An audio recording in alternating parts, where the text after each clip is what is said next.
When you brought a knife to a moonfrog in the jungle, he sneered and kicked mud onto Leah's face, his mandibles clicking with pleasure. What will you do, boot scarf fruit, while we bleed? Laughter echoed through the murk. Alien bandits wrapped in ragged armor, teeth like a rusted saw's, plasma scars across their hides. She didn't answer. Leah held just tightened the leather strap around her wrist, cast a glance at the neon Vinny horizon, and whispered something so faint dropship's engines barely caught it, but something did, because the nearest bandit backed off. The growls quieted. The trees shifted behind her, the ancient jungle moving, as if to make room for something. Tor was not meant for peeplight, was the kind of place mercenary firms used for bite first diplomacy, where the water bites back, and the oxygen comes laced with spores. They sent recruits here to bury 3 sons, no laws, just heat rot, and a jungle that forgets names. Lee, just 5'6", walked into that canopy so thick you could be eaten before ever seeing the sky. Her boots were too new, her skin too smooth, her expression too calm for the nightmare around her. She'd endured after school simulations, Thelians, with her mercs, with reputations like reptiles that turned death into currency. They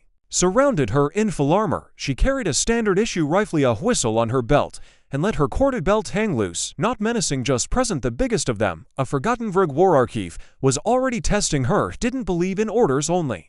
Pekingerder, he wore the badges of 3 officers he'd killed strung on a chain around his arm. When he reached for her bag, Leah didn't resist. She just stepped back, slow, deliberate. He yanked it free. Inside, field med, snack packs, fireworks, and one tiny piece of dried beef wrapped in airtight cloth. This your dinner, soft skin. He held it up, confused. She didn't answer. He tore it, split the meat, and that's when the snarl returned. But it didn't come from her. The brush trembled it like something charging.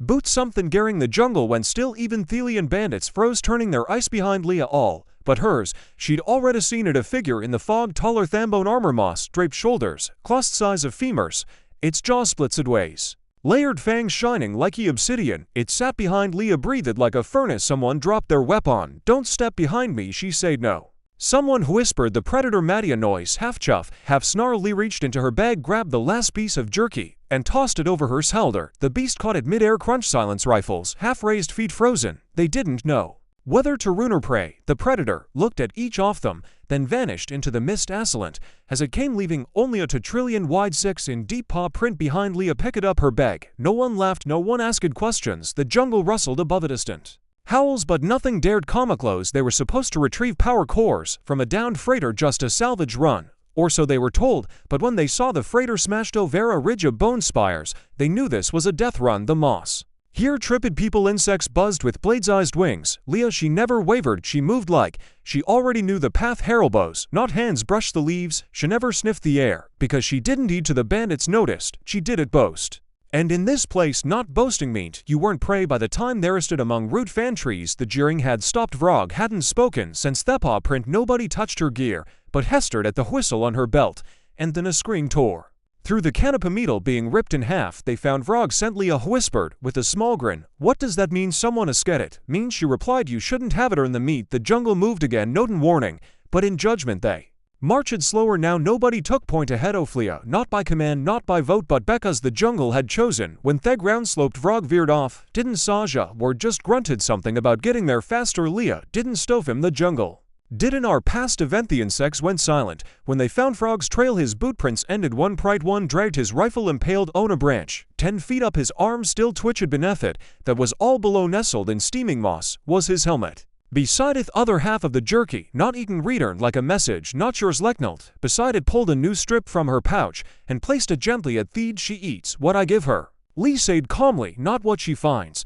Event. The older MCS backed off. Is it following us?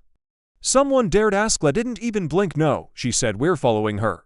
And so they did. I warned them that thing can't write shadows and need to. Someone snarled, shekels, loud enough. He said they went under the bodies. Without speaking, Therod ahead dwindled into a bone and fog-filled little valley. Every few years, trees here grew sideways, twisted by gravity. Or worse, they navigated by signs, claw gouges, shattered branches, and skulls of creatures that weren't in any known database. Leah stopped at one of the skulls, dug inside her bag, and pulled out a thin piece of hide. She nodded undelicately, wrapped it around the skull, a gesture of respect. Nobody inquired. Zedly plasma fire burst from a tree at colonies, not jungle monsters. Raiders tactical squad dove for cover behind a root.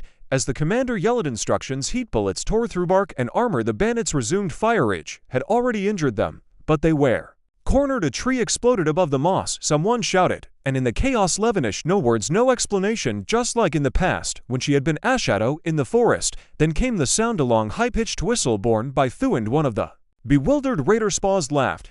Then the trees burst into flames, through the canopy exploded a whirl of claws and bone, not from grenades, not from muscle, from Predator. She landed in the ambush, three of them moving in unison like a pack. Deadly, one invader was dissected, dragged into the trees, while another screamed, a third was crushed under a paw left writhing.